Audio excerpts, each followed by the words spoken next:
with people becoming more concerned about what they eat, and with the rise of vegetarian and now even vegan lifestyle, vegan food, it's affecting more than just the food industry. It's affecting things like medication, um,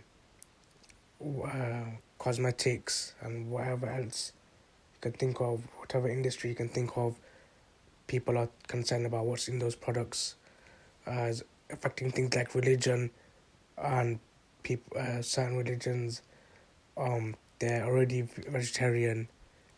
Should they be vegans? Can those people in of those religions be vegans? Can Muslims, for example, can they be vegetarian? Can they be vegan? Things like this are being asked, um, and some people are choose to be vegetarian or vegan. Does Islam allow this and things like this? And I came across an interesting hadith, and this hadith is about Abi al-Laham, or Ibn Abi al-Laham, which is his isn't his actual name. His actual name is Abdullah ibn Abdul Malik. He lived on the outskirts of Medina, and he was one of the senior Sahaba, and he was also a poet.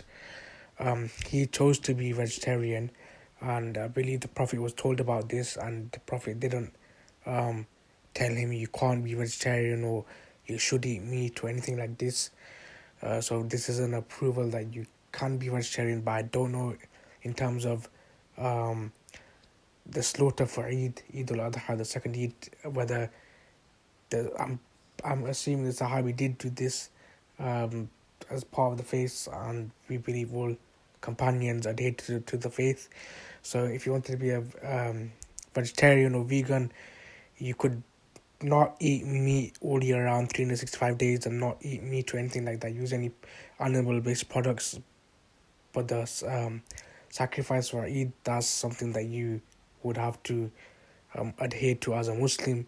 So in terms of vegetarian, yes, you can. Here's an example of a Sahabi who is a vegetarian, and there's no issues. But again, whether you're a vegetarian or a vegan, um, if you have the money, which most people do around the world, to pay for a sacrifice for an animal, then you would have to do that as a Muslim.